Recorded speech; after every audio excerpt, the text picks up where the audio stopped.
Welcome to Go Go Mandarin Grammar. 华语语法战士 Today we're going to talk about the particle 了 single and double 了 with the passage of time. 了 Is used in many different ways. In this video, we'll focus on the expression of time duration. That is, how to express how long in Chinese with 了 First, I'm going to illustrate the sentence structure. Subject plus verb plus time duration. Wait, aren't we going to learn single and double 了 in this lesson? Well then, where is 了 Don't worry, I'll explain soon.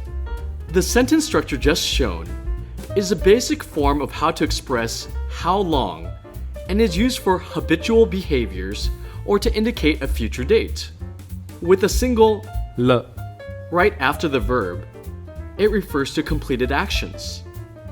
And with an additional 了 at the end of the sentence, it indicates that the action is still ongoing. Let's start with the first type. Suppose a person plans to live in Taipei for a year. Since this is only a plan indicating a future time, there's no need for 了 in the sentence. How would the person tell friends his plan in Chinese? The sentence is, 我打算在台北住一年 let's talk about the second one. This man lived in Taipei for 1 year. When he talks about this experience, since it's a completed action, or an action that happened in the past, he just has to add one 了 after the verb. Thus, the sentence in Chinese is, 我去年在台北住了一年 now let's look at the last one. Double, 了 the man has been living in Taipei for 1 year, and he's still in Taipei. In this case, we need to add an additional 了 at the end of the sentence to express the sense of ongoing action. So the full sentence is, 我在台北住了一年了 here's a challenging question for you. We've already talked about sentence order. If there's an object within the sentence, where do you put it? The object could be at the end with an optional 的 in front. Or the sentence order could be like this. Subject plus verb plus object plus verb plus time duration. Yes, the verb must be repeated twice in the second sentence. I'll leave the sentence order up there for you, so you can check it anytime.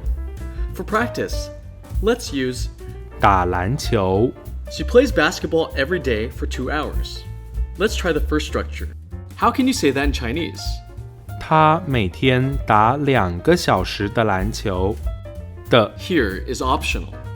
Therefore, you can also say, 他每天打2个小时篮球 let's try the second structure. Don't forget to repeat the verb twice. 他每天打篮球打2个小时 It's time for more practice. Let's start with the first one. This guy has been doing his homework for half an hour. He is still working on it. Now take a second to think about the Chinese sentence, and I also have a little question for you. Should there be a single 了 or double? 了 It's double. 了 The full sentence is, 他写了半个小时的作业了 now let's try another one. They watched a movie for 3 hours yesterday. Should there be one 了 or two 了 in the sentence? Yes, there should be one. The full sentence is, 他们昨天看电影看了3个小时 good job. Now you've learned the difference between single 了 and double. 了 Furthermore, you know that when there's an object in the sentence, you have 2 ways to say the sentence. Keep practicing. You can always do better. So that's the course for today. See you next time.